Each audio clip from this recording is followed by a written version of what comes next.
Bienvenidos a un nuevo episodio de Diálogo Creativo. Este es un espacio donde conocemos la historia y la creatividad a través de sus protagonistas.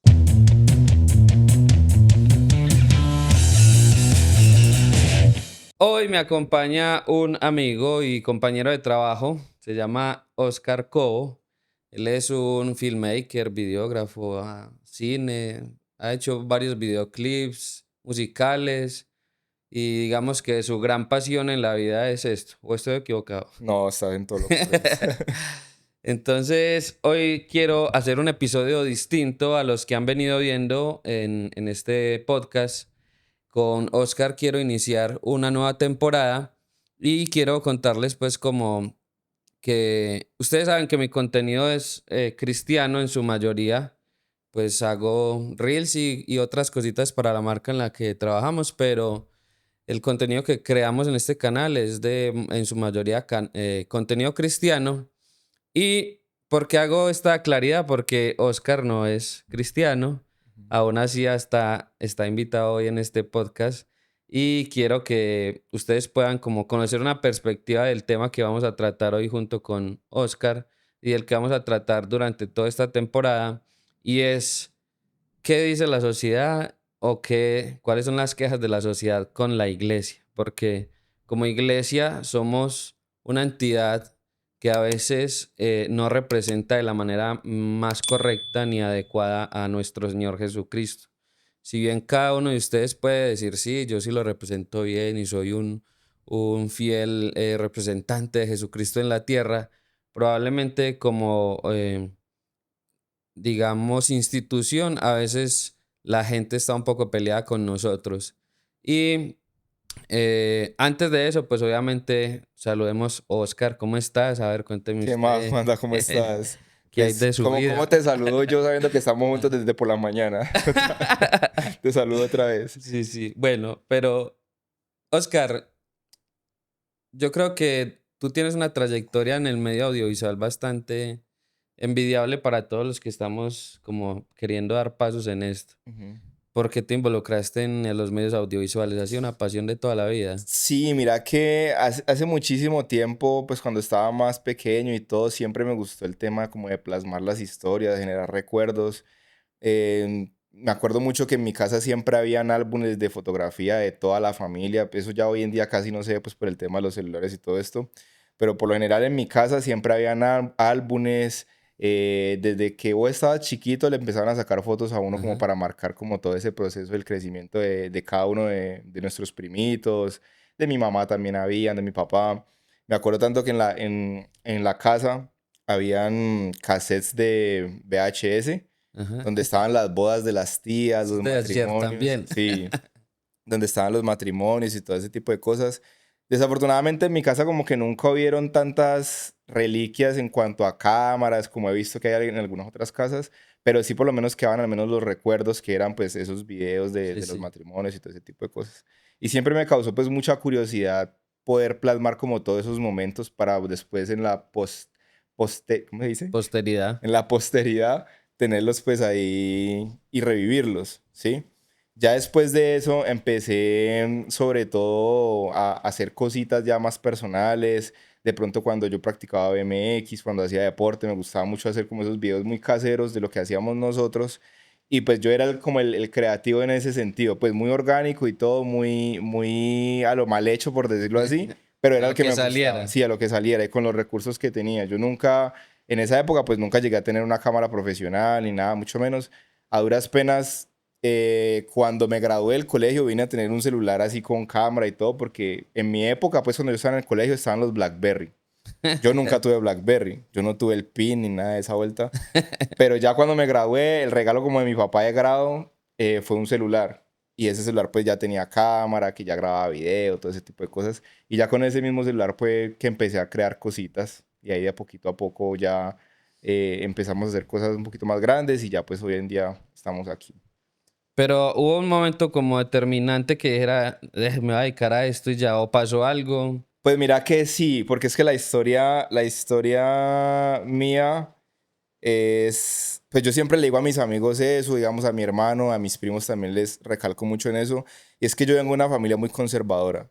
Ajá. Yo amo mucho a mi familia, amo mucho a mis papás, amo mucho a mis primos y a mis tíos, pero siempre ha sido una familia muy conservadora en el sentido de que a vos como que no te lo decían directamente, pero sí te inculcaban el hecho de que vos tenés que estudiar un derecho, una ingeniería, Ajá. una Abogacía. abogacía, una medicina para poder vos ser alguien en la vida, porque para esa época el resto de carreras pues no estaban tan bien vistas. Ajá. Digamos, ser artista, ser cineasta, ser productor, en esa época, bueno, estoy hablando pues que hace 8 años, un ejemplo, tampoco es que estoy cucho, pero en esa época no estaba tan bien visto como hoy en día. Ajá, Entonces, en sí, esa época, claro. si vos estudiabas eso, era que te ibas a morir de hambre, literal. O sea, no te iba a ir bien en la vida, nunca ibas a tener recursos para sacar tu familia adelante, ni ese tipo de cosas.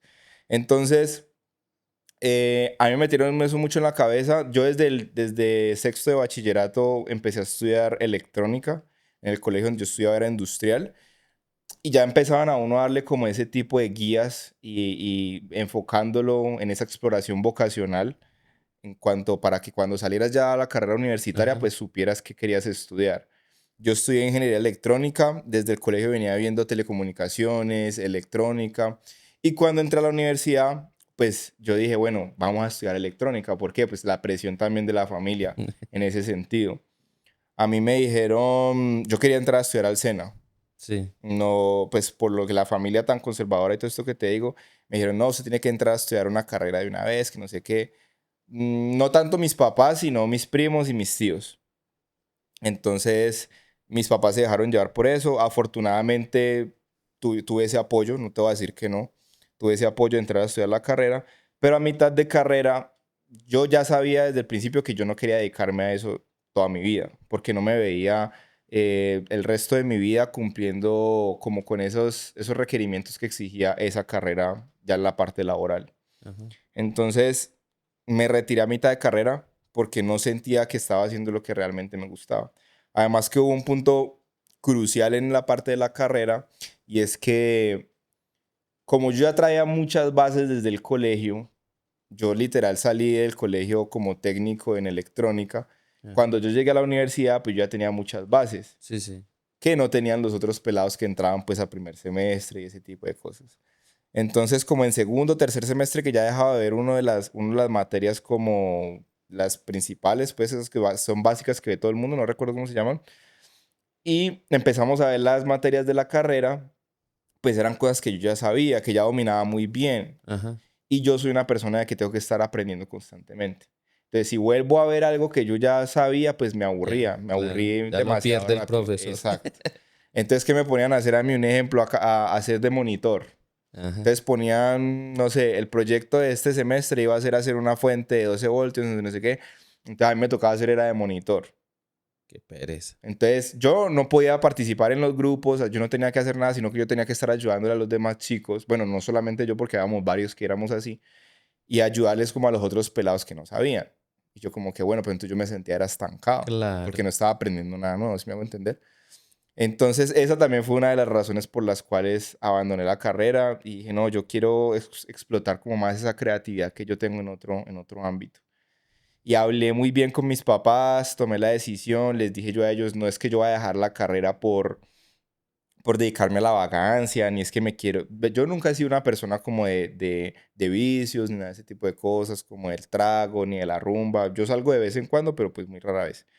Entonces, no era que estaba dejando la carrera y se los especifiqué muy bien a ellos y a mi familia para que no lo fueran a tomar a mal, como, ah, este man se salió de la carrera pues para dedicarse a la vagancia y no sé, fue y dejó una mujer embarazada o ese tipo de cosas. No, yo dejé esa carrera para poder enfocarme y dedicarle el 100% de mi tiempo a lo que yo realmente quería. ¿Qué era esto? Era Los esto, medios audiovisuales. exactamente. Ya hace 8 años me contaste que llevas en esto. Sí, O más o sea, por menos, ahí ya 8 años. 2017. Más o menos, sí. Durante esta época de tu vida, digamos, ¿cuáles han sido los mayores retos? Porque no eres empírico, entonces no eres como, te has tenido que ir formando tu propio camino y decir, venga, vea, yo hago esto. Al principio Yo que estoy iniciando ahora mis primeros pinos de hacer videoclips, de producir, de hacer producciones, uno sin el brochure y sin cositas que mostrar es muy difícil conseguir trabajo. Sí, pues mira que en este medio es muy típico el hecho de que cuando vos estás empezando, y obviamente yo también le recomiendo eso a cualquier persona, el hecho de tener un portafolio es demasiado importante. ¿Y cómo hace uno un portafolio? Pues trabajando, ¿cierto? Obviamente cuando la gente no conoce tu trabajo, pues necesita una muestra de lo que vos haces para poder Ujú. confiar en vos. Entonces, a mí también me tocó, yo no te voy a decir que desde el primer día que yo dije voy a dedicarme a ser productor audiovisual, ya me estaban pagando millones, no. Obviamente yo tuve que empezar a hacer colaboraciones, empezar a hacer mis primeros trabajos gratuitos o canjeables en ese sentido, para poder yo crear un portafolio. En mi caso también se regó mucho el tema del voz a voz, ¿sí? Y eso también fue creando fiabilidad, pues como tal, en los proyectos que iba haciendo. ¿Te acuerdas de tu primer cliente? Gratuito. No, mira que No. no. Uy, es que han sido tantos gente con la que he trabajado, pero el primer gratuito, el primer pago que yo haya recibido, yo creo, yo empecé con la fotografía. Lo Ajá. primero que yo empecé a facturar fue con la fotografía. Y yo empecé a hacer fotografías, sesiones fotográficas personales. Pero exactamente el primero no lo recuerdo muy bien. Con esas sesiones fotográficas, pues siempre uno hacía colaboraciones. Entonces, no sé, uno veía a una modelo y le escribía. Entonces, ven, yo soy fotógrafo, estoy empezando, bla, bla, bla, quiero hacer esta sesión de fotos y uno le mandaba, por ejemplo, referencias. Ya si la persona aceptaba, pues uno las hacía y el canje, por decirlo así, era la exposición que uno obtenía en ese sentido. Entonces, la chica la subía a sus redes sociales y lo mencionaba a uno. Ya, ese era el canje de ese entonces.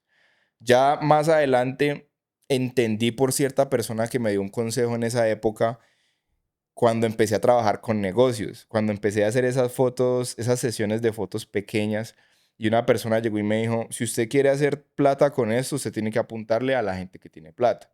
Obviamente esas modelos con las que yo hacía las sesiones, pues no era que eran modelos profesionales, eran chicas simplemente que registraban muy bien. Pues Ajá. uno les llama modelos, por decirlo así. Y esa persona me dijo, si usted quiere vivir de esto y quiere hacer plata con esto, tiene que apuntarle a los negocios, a la gente que tiene dinero para poder pagarte a vos.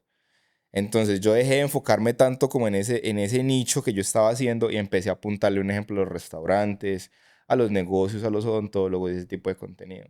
Que no es que fuera mi mayor pasión hacer contenido siempre con ellos, pero pues también necesitaba solventar mis necesidades y mis gastos básicos. Ajá. Sí, entonces era como un balance entre con este tipo de clientes hago dinero y obviamente también le meto la parte creativa y aparte me daba tiempo para hacer pues mis proyectos personales, mis reels, mis videos que eran ideas mías, por decirlo así. Sí, sí. Ujú. Bueno, yo, tú eres caleño, los que, si no lo han notado por el acento de Oscar, Oscar es de Ya veo que Cali. ya se me está perdiendo. Pero ahorita estaba hablando más temprano con un amigo de él caleño y no, ahí sí se le salía lo Se soltó, se caleño. soltó. Pero yo he visto que tienes un montón de clientes en Yopal Ajá, y ahora estás radicado en Medellín. ajá.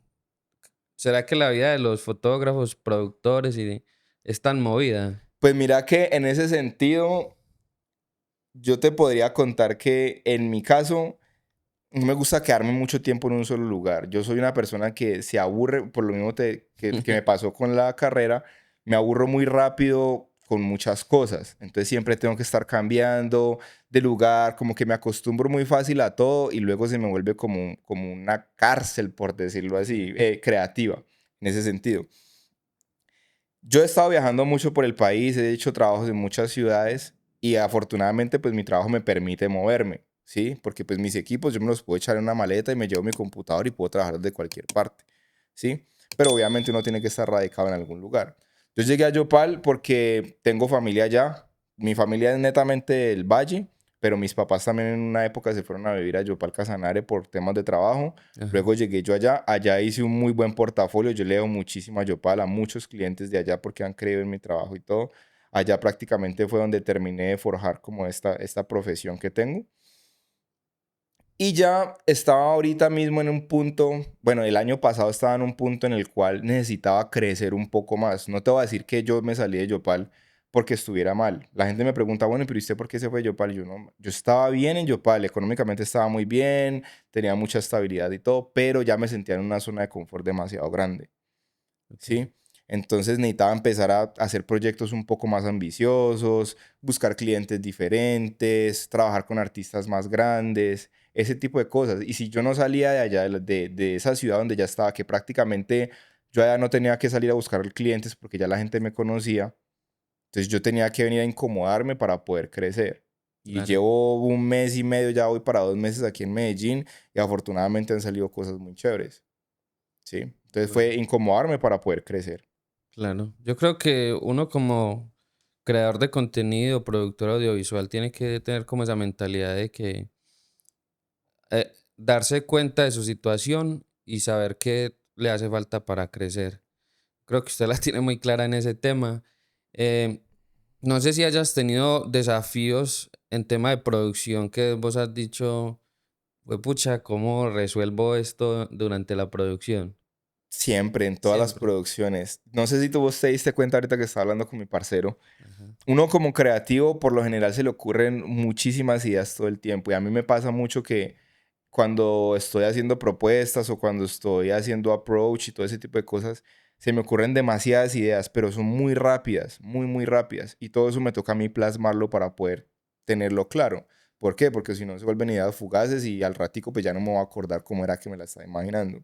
Y en ese sentido, a veces, un ejemplo, yo digo, no, yo me imagino una película en la cabeza. Y luego cuando ya la aterrizo, yo digo, bueno, ¿y cómo voy a hacer esto? ¿Cómo lo voy a llevar a cabo? Ajá. Entonces ahí es donde entra uno llegar y escribir, apuntar, ya hablar también de temas de presupuestos con clientes, en ese sentido. Ya uno dice, bueno, si el cliente tiene un presupuesto, yo no le puedo botar una película de Hollywood si tiene un presupuesto reducido. Sí, toca aterrizarla y tratar de mermar como esas ideas. Por eso Ujú. cuando uno trabaja con un presupuesto libre, pues, güey, madre, uno hace magia. Sí, si me dan tanta plata, pues yo puedo contratar más personas, puedo contratar a gente de afuera que hagan VFX, que hagan muchísimas cosas y que puedan hacer, plasmar pues toda esa idea en una Ajá. realidad. Bueno, a veces, digamos que el mundo audiovisual uno tiene que saber de fotografía, saber de dirección, saber de actuación, saber de edición, Ujú, de VFX. ujú, Realmente yo creo que uno no termina siendo bueno en todo eso y ujú. yo creo que para una persona sería un buen consejo, pues que está empezando en esto o que ya lleva tiempito pero está estancado, no necesita armarse de un equipo de trabajo que si bien la mayoría de los productores son muy independientes, están amarrados a ciertas personas que les ayudan con esas cosas o no. Totalmente, pues siempre soy partidario de que uno no lo puede hacer todo, porque si uno empieza a hacer todo, pues nada le va a quedar bien, por decirlo así. Es como cuando uno coge muchos trabajos por coger más, no terminas haciendo ninguno bien. ¿Sí me hago entender? Entonces, en este nicho siempre es importante como tener esas personas de respaldo que te van a ayudar y que vos le puedes delegar ciertas tareas en tus producciones. Ujú. Yo, un ejemplo, yo puedo ser el director de algún proyecto. Si vos me contratás a mí y tenés un proyecto, yo te lo puedo manejar yo directamente, pero yo detrás mío tengo otras personas como editores, coloristas, el artista VFX, todo ese tipo de personas que hacen real ese proyecto. Ajá. Entonces, la gente a veces contrata a los creativos audiovisuales creyendo que son una sola persona. Digamos, eso es algo con lo que yo choco mucho, que a veces veo por ahí publicaciones que dicen, buscamos editor, perdón, diseñador. Diseñador con experiencia en fotografía, edición en After Effects, en un poco de vainas. Y yo digo, bueno, y pide pelado, ¿qué? Tiene que hacer de Sí. todo, ¿qué? Entonces, por lo general, para uno hacer una buena tarea, tiene que enfocarse en un nicho. Ajá. No puede esperar que una persona haga todo para obtener buenos resultados. Digamos que tú estás recomendando en este momento que las personas que ven este canal y que ven este podcast con la intención de aprender algo, digamos, en este momento de comunicación en medios audiovisuales, no se enfoquen a aprender de todo, sino Ujú. coja una y vuelva un monstruo en Ser eso. especialista en una sola cosa. Le va mejor. Claro, total.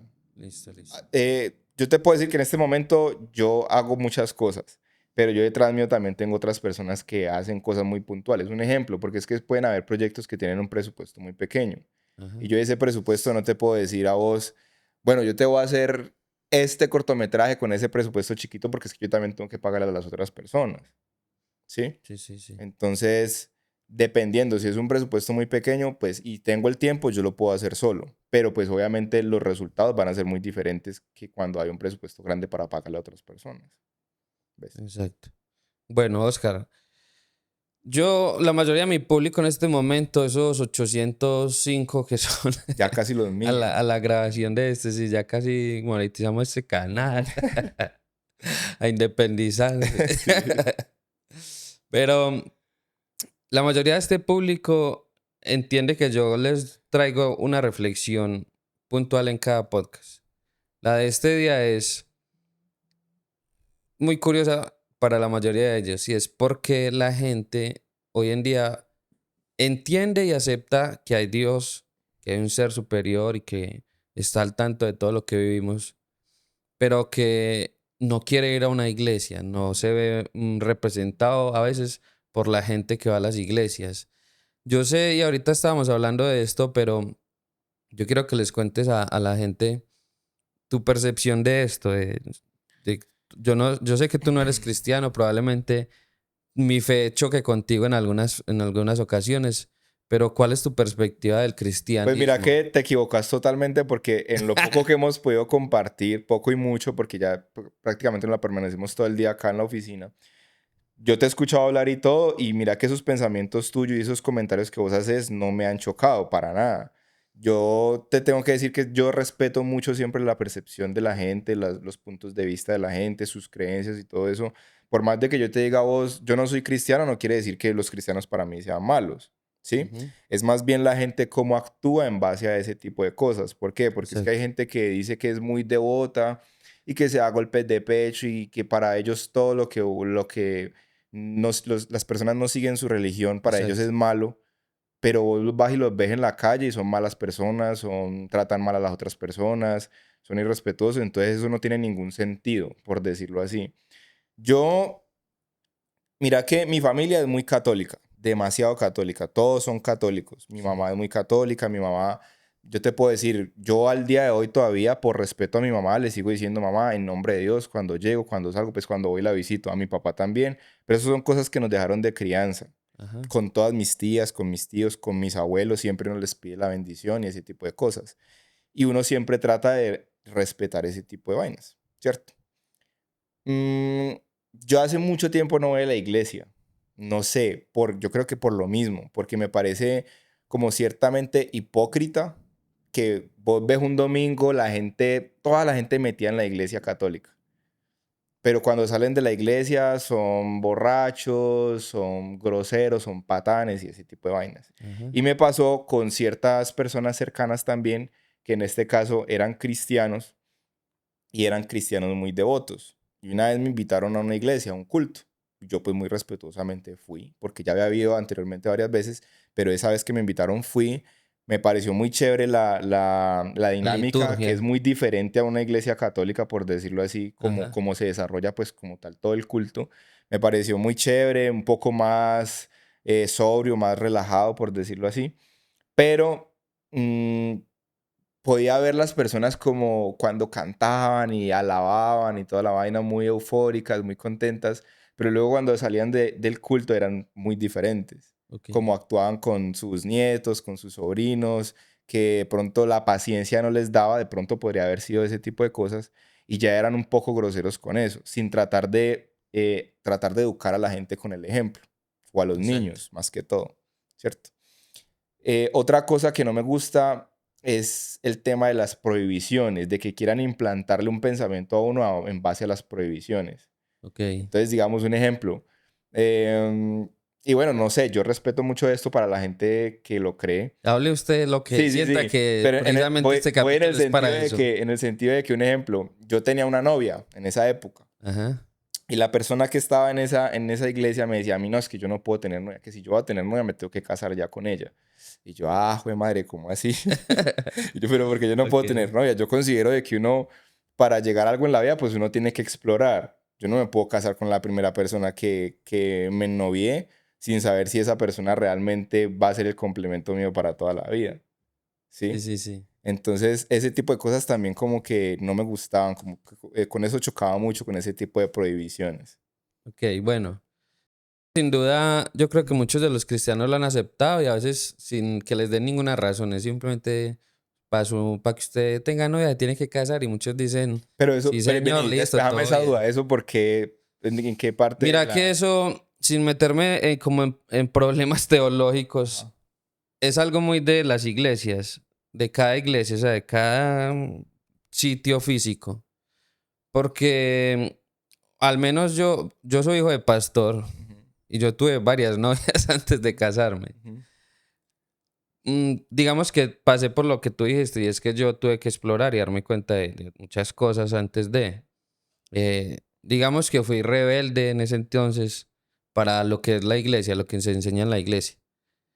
Pero como tú mismo dices, yo no puedo casarme con el primero, la primera que se me atravesó. Cometí muchos errores con mis novias del pasado.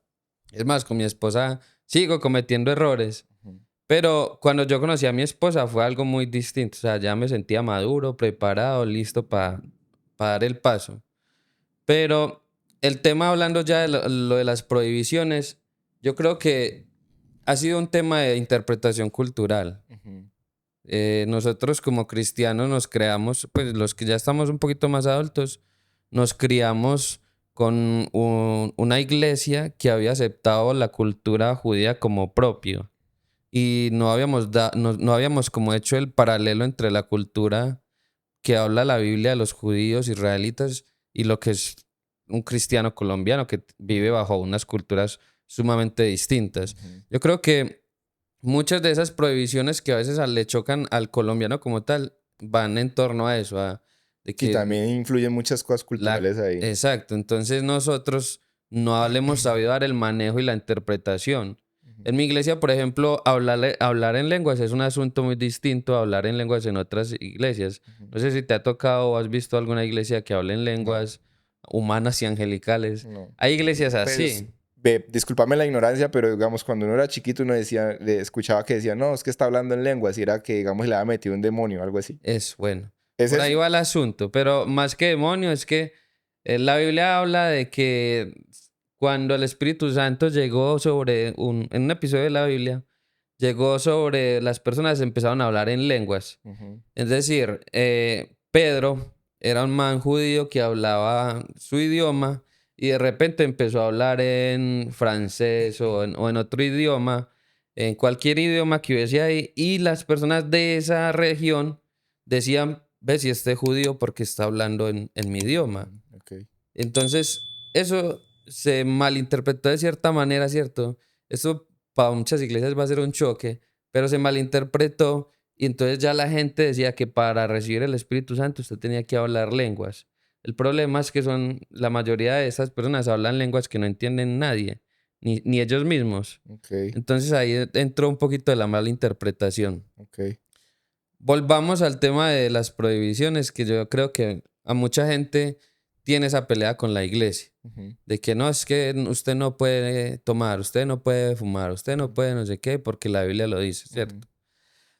Yo creo que eso ha sido de pronto un poquito de mala interpretación de los que no han tenido contacto directo y real, digamos, con la iglesia. Más allá de que yo sé que por lo menos ahorita en mi iglesia hay varios chicos que van, pero no están convencidos de lo que realmente se enseña en mi iglesia. Ujú, Y eso es, yo creo que una virtud de las iglesias sanas, de que la gente vaya y tenga sus propios criterios. ujú. Mm, si bien la teología es algo muy concreto y el tema de, o sea, de estudiar a Dios y de lo que es Dios realmente es algo muy concreto, las interpretaciones de vida pueden ser tan distintas como la cantidad de personas que hayan en la iglesia, Total. ¿cierto?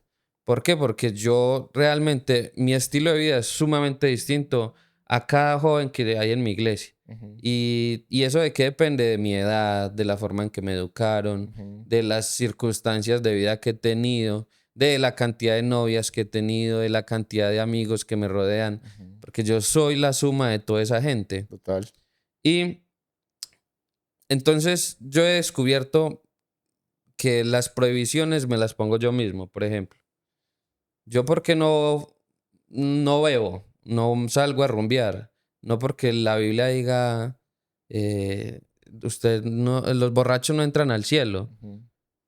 Porque, a ver, digamos, no nos digamos mentiras. Cuando uno se pone prohibiciones o cuando uno acepta prohibiciones, es porque uno, digamos, quiere mantener límites o está aferrado a algún tipo de premio, algún tipo de salvación, ¿cierto? Ujú, sí. Muchos de los cristianos dejan de hacer cosas por miedo Ser negados, algo así. a no salvarse, Ah, ok. ¿cierto? Porque no sé si tú creas, pero la mayoría de los cristianos pues creemos que hay vida después de la muerte. Ujú. Y muchos de los cristianos que aceptan todas esas prohibiciones, así, listo, no, no puedo hacerlo, no puedo hacerlo, es por miedo a que mi salvación se pierda. Ok. Que yo estoy aquí con el Señor Santo. Y entonces fui y me tomé 2 cervezas y ya soy un pecador y ya no voy para el cielo, Ujú. ¿cierto? De pronto podemos conversar de eso luego ya personal, Sí. para que no se haga muy largo esto, pero ese no es el punto de ser un cristiano, ¿sí? Porque yo, Juan Daniel, no dejo de hacer varias cosas por miedo a perder mi salvación, Ujú. sino porque yo dije, a ver, tomar en exceso, pues daña mi salud, fumar daña mi salud. Pero Eh, ven y yo hago un paréntesis ahí, un paréntesis. Eh, ¿Qué diferencia hay entre y me disculpas la ignorancia, qué diferencia hay entre los cristianos y los católicos? Porque pues es más común uno ver a las personas católicas sin ese tipo de limitaciones. Porque vos puedes ver una persona que toma de vez en cuando entre semana y todo, y el domingo va a misa, normal, ajá. y ya. Bueno, si ustedes quieren, tienen estas dudas de Oscar, O de sea, qué es que diferencia para hay mí entre... son dudas que por eso te digo, discúlpame la ignorancia No, porque no, no yo las sé sé. que, claro. Y es porque yo ahorita estoy terminando un pregrado en teología, pero yo también y hago una cuñita aquí, produzco un podcast de un par de teólogos. Ujú. Y precisamente este lunes 24 de marzo salió un capítulo que se llama Las diferencias entre católicos y cristianos. Se Ok. lo pueden ver y ahí resuelven todas las dudas, pero yo le voy a hacer un resumen aquí cortico. Los cristianos y católicos somos en la raíz la misma iglesia, ¿cierto? Ujú. De hecho, los cristianos somos protestantes, gente que salió de la iglesia católica. Ujú. ¿Qué quiere decir eso? Que tenemos la misma fundamentación teológica. Creemos en un Dios, que hay un Dios Padre, Hijo y Espíritu Santo, que son la misma persona, Ok. que esta persona, Dios, un día dijo, voy a crearlo todo, creó todo, descansó al séptimo día, ¿cierto? Toda esa historia es la misma para ambos. Ambos creemos que Jesús es el Redentor, que Jesús llegó, murió por nosotros en la cruz, porque todos nosotros estamos condenados a morir en nuestros propios pecados, ¿cierto? Ujú. Digamos que, espera, algo me distrajo, algo se apagó, ¿no? No. Digamos que esa fundamentación bíblica y teológica es la misma. ¿Qué pasa? Que por allá Martín Lutero un día se dio cuenta de cosas como la que tú estás diciendo. La iglesia seguía un poco de normas, de prohibiciones, de asuntos que no eran bíblicos. Y que todos los curas y padres y de ahí para arriba predicaban a la iglesia y la iglesia, es decir, la gente en general lo aceptaba sin preguntar nada, Ujú. ¿cierto? Se pagaban indulgencias, o sea, que usted decía, yo maté a una persona, pero si doy 5 millones de pesos a la iglesia, ya estoy perdonado por eso. Ujú. Eso era algo de las ¿Y indulgencias. quién sacaba esas conclusiones? Los directores de las Sí, iglesias. sí, el cúmulo de curas de ese entonces, pues de Ujú. padres Ujú. sí, de pastores de ese entonces. Saca 91 tesis y dice, yo creo que esto está mal, que esto está bien, que esto hay que corregirlo. Y todos estos curas de este entonces se reúnen y dicen, venga, Martín Lutero está destituido de su cargo y lo sacamos de la iglesia y no tenemos nada que ver con él. Martín Lutero empieza a predicar esto. Si bien no es el primero, pero sí fue como la representación máxima de ese protestantismo y de ahí salió la iglesia. Ujú. ¿Qué nos trajimos de la iglesia católica como cristianos? Todo el tema teológico. Lo que ya te acabo de decir es creador, Somos pecadores y necesitamos a un redentor. Y no hubo nadie más en todo el universo que el mismo Dios creador para decir voy a salvarlos, ¿cierto? Pero ahorita en la práctica, ¿qué es la diferencia de nosotros? Que el cristiano, y no todos, también como puedo decir, no todos los católicos hacen lo de que yo bebo toda la semana y soy un borracho toda la semana, soy grosero con mi familia toda la semana, con el vecino, soy un mal ser humano, pero el domingo voy a la misa, voy al culto y ahí sí soy súper bueno, ¿cierto? En ambos bandos creo que hay malas y buenas personas, malos y buenos ejemplos. Sí. Pero el cristiano bueno, la diferencia que tiene con el católico bueno es que nosotros, digamos, somos más de hablar directamente con Dios, de no incurrir en vanas repeticiones. Ave María, Madre de Dios, ruega por nosotros. La oración del cristiano es más, Señor, hoy estoy triste, Señor, hoy estoy súper feliz, Señor, bendice a mi gente, Señor, estoy aquí, quiero servirte. Es la oración más de lo que estamos haciendo tú y yo de hablar. Sí. Ya, acepto que Dios es real. Más personal. Exacto. Acepto que Dios es real, que está aquí y lo trato como alguien que estaría aquí. ¿Cierto? No, digamos que eso a veces es una gran diferencia que marca el cristiano y es eso, tratar a Dios como alguien que está cercano. Otra es que nosotros no, si bien, digamos, veneramos, y entiéndase la palabra venerar como admirar a un Pedro, a un Pablo, a una María, a un Judas, y decir, son personas que, digamos, fueron santas, pero no estamos pidiéndole a Pedro que interceda por mí o a María que interceda por mí ante Dios. Ok. ¿Cierto? Digamos que Dios... Mucho en el catolicismo. Sí, que entonces los católicos lo adoran y muchos de ellos ponen, por ejemplo, a María como intercesora, siendo que Jesucristo mismo dijo, yo soy el camino, la verdad y la vida. O sea, el único, Nadie más. la única puerta de acceso que usted necesita para hablar con Dios es Él mismo. O sea, usted tiene acceso directo. ¿Por qué esa diferencia? Porque nosotros como cristianos hemos entendido que si a mí me duele la rodilla, yo necesito ir a hablar directamente con el ortopedista, no con la recepcionista, decirle, venga, ¿sabe qué? Hable con el man y es que dígale que me duele así, así, me duele esto, cuando me duele el pie así.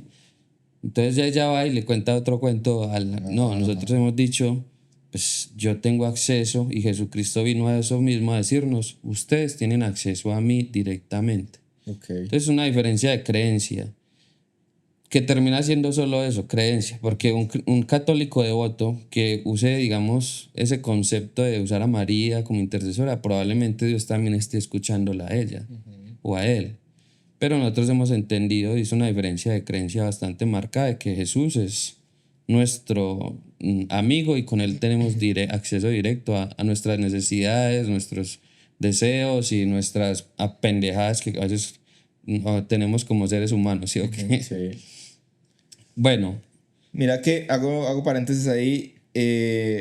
Yo había estado muy alejado de Dios hace rato. Te diría que uno de los propósitos más grandes de este año también fue acercarme más a Dios. Y no en el sentido de que fue madre, voy a ir todos los domingos a misa. No. Fui una vez este año a misa, pero dije... En 3 meses casi hay una vez a misa. Exacto. En 3 meses fui una sola vez a misa, pero me di cuenta y entendí que necesariamente para acercarme a Dios no tenía que estar en una iglesia. Yo puedo en mi casa perfectamente. A mí me gusta mucho meditar porque tras de todo me ayuda como a mantener la calma, a calmar un poco la ansiedad, todo ese tipo de cosas. Y pues mientras estoy haciendo mis meditaciones trato de mantener como una charla con Dios, por decirlo así. Entonces esa ha sido como mi manera de acercarme a Él. Hoy en día digo, ¿por qué también opté por acercarme más a Dios? Porque me han pasado cosas demasiado buenas que yo digo, güey madre, tengo que agradecerle a alguien. Todas estas cosas me pasan obviamente porque uno actúa de buena manera, porque también uno mismo hace que las cosas pasen, Sí. pero yo tengo que darle gracias a Dios porque Él me da la salud, Él me da la dirección y el resto lo puedo hacer yo. Ese es mi pensamiento.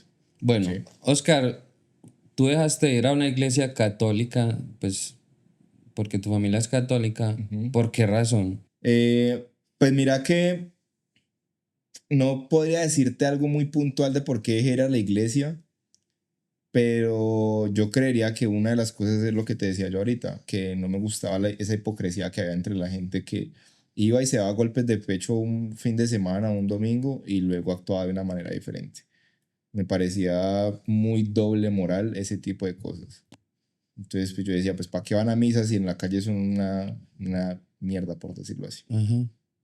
¿Tú crees que qué debería hacer la iglesia en general, eh, católicos o cristianos, para hacer más atractivo su liturgia, para hacer más atractivos sus cultos, Pues para madre, hacer que la gente desee ir a y yo te voy a decir algo, las yo reuniones? considero que es un poco complejo porque a pesar de el tiempo que ha pasado, hoy en día se ha perdido mucho la credibilidad en ese sentido.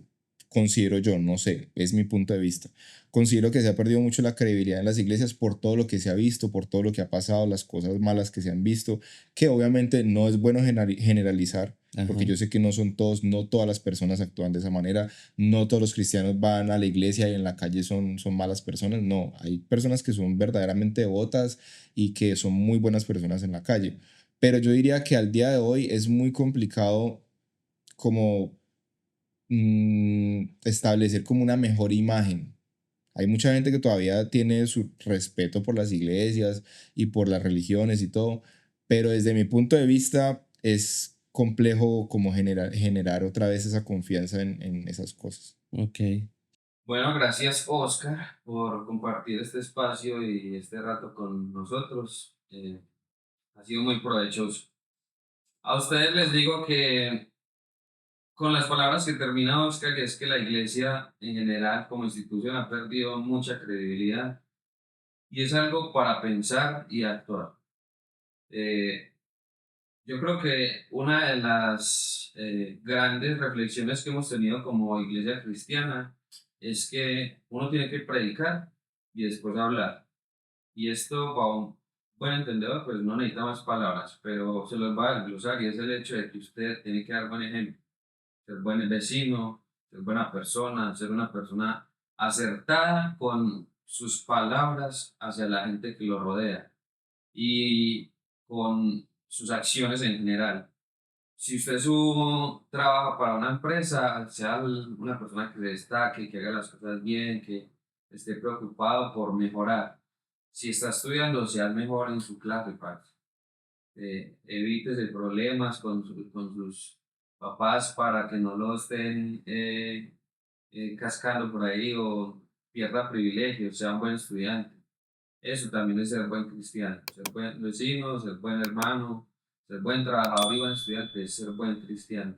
Y esa es la mejor manera de representar a nuestra institución y más que nuestra institución es al mismo Dios. Entonces, esto fue Diálogo Creativo, los veo en la próxima, esta es la segunda temporada, el primer episodio, con Oscar Cobo, un productor audiovisual tremendo que hoy está radicado en la ciudad de Medellín. Nos vemos en la próxima, chao.